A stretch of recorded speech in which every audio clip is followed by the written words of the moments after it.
Hello friends, जागरणजोश.com के इस video में आप सभी का स्वागत है। मैं हूं सैयद सोबान।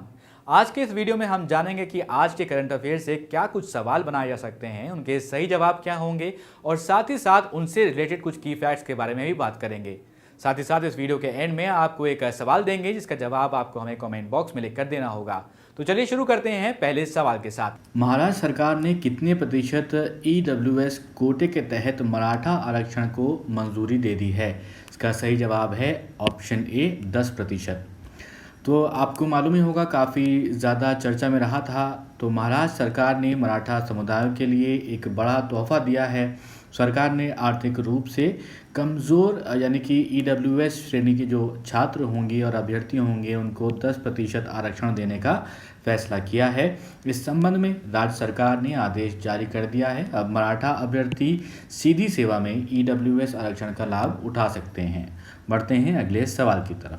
अगला सवाल है कि आपको बताना है कि वर्ल्ड मिल्क डे, विश्व दुग्ध दिवस, निम्न में से किस दिन मनाया जाता है? इसका सही जवाब ऑप्शन सी 1 जून। तो हर साल ये 1 जून को वर्ल्ड मिल्क डे मनाया जाता है। संयुक्त राष्ट्र के खाद्य और कृषि संगठन के द्वारा दूध के वैश्विक महत्व को उजागर करने के लिए सबसे पहले इस दिन की शुरुआत की गई थी और इस दिन को मनाने का उद्देश्य डेयरी या फिर दुग्ध उत्पादन के क्षेत्र में स्थिरता, आजीविका और आर्थिक विकास का योगदान है। बढ़ते हैं अगले सवाल पर, लेकिन उससे पहले एक सूचना।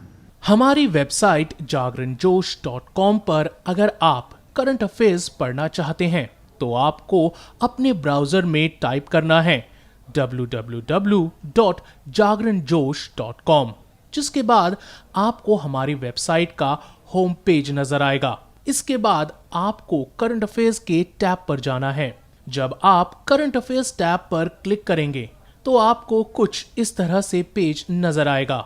अगर आप कैटेगरी वाइज करंट अफेयर्स पढ़ना चाहते हैं तो आप अपनी पसंद के हिसाब से कोई भी कैटेगरी चूज कर सकते हैं, जिसमें latest, national, international, sports, technology और इकोनॉमी जैसी कैटेगरीज मौजूद हैं।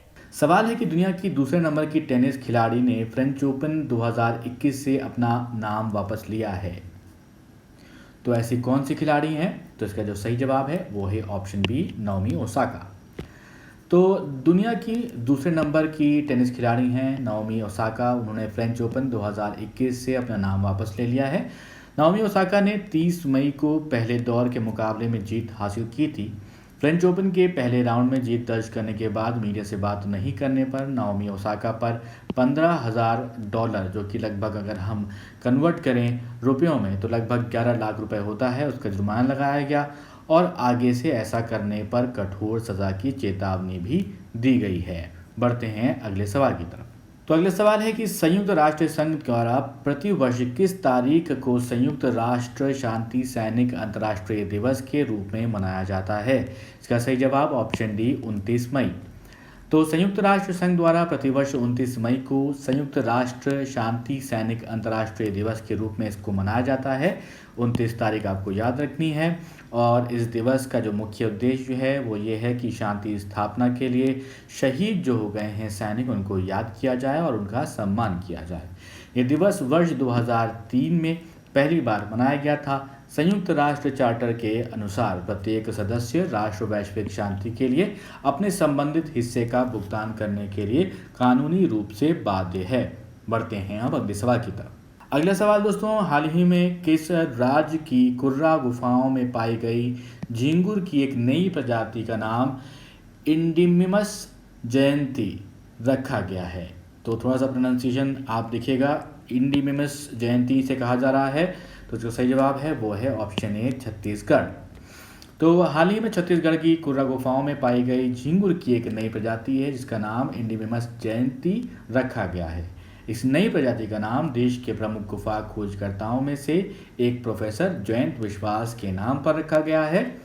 तो ये ध्यान रखिएगा किस प्रोफेसर के नाम पर है, तो प्रोफेसर जयंत विश्वास के नाम पर रखा गया है। इस नई प्रजाति की पहचान जीनस अर्कोनोमिमस सास्योर 1897 के तहत की गई है और इस नई प्रजाति की खोज में झींगुर की एक नई उपजाति इंडिमिमस का भी जन्म हुआ है।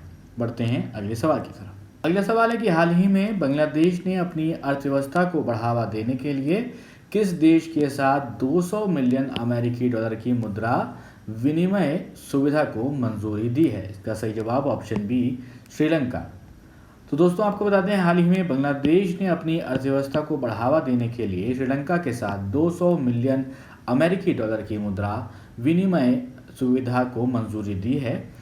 और करेंसी स्वैप अथवा मुद्रा विनिमय का आशय दो देशों के बीच में पूर्व निर्धारित नियमों और शर्तों के साथ मुद्राओं के आदान प्रदान के लिए किए गए समझौते या फिर अनुबंध से है। ये पहली बार हुआ है कि जो बांग्लादेश किसी दूसरे देश की मदद के लिए सामने आया है, और इसलिए इस घटना को एक प्रकार से ऐतिहासिक माना जा सकता है। अब अगले सवाल की तरफ बढ़ते हैं। अगला सवाल, निम्न में से किस देश में बर्ड फ्लू का H1N3 स्ट्रेन से संक्रमित पहले शख्स का मामला सामने आया है? अभी तक ये जानवरों में देखा जाता था, तो अब ये पहला केस आया है जहां पर वे किसी एक व्यक्ति में ये दिखा है। तो उसका सही जवाब ऑप्शन डी, चीन। तो चीन में बर्ड फ्लू जो है H1N3 स्ट्रेन उससे संक्रमित पहले शख्स का मामला सामने आया है। ये मामला देश के पूर्वी जियांगुस प्रांत में पता चला है। ये जानकारी राष्ट्रीय स्वास्थ्य आयोग ने 1 जून 2021 को दी। चीन में बर्ड फ्लू के विभिन्न स्वरूप हैं जिनके मनुष्यों को संक्रमित करने के मामले में कभी कभी भी सामने आते रहते हैं। तो दोस्तों अब वो सवाल जिसका जवाब हमने आपसे पिछले वीडियो में पूछा, और बहुत सारे मेरे दोस्त इस सवाल में कंफ्यूज भी रहे।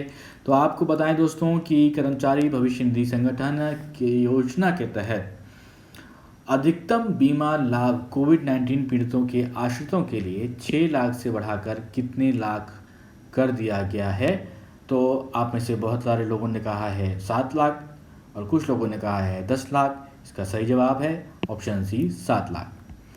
तो कर्मचारी भविष्य निधि संगठन की योजना के तहत अधिकतम बीमा लाभ कोविड-19 पीड़ितों के आश्रितों को 6 लाख से बढ़ाकर अब 7 लाख किया गया है। EPFO अपने सब्सक्राइबर मेंबर एम्प्लॉयज़ को जीवन बीमा की सुविधा भी देता है।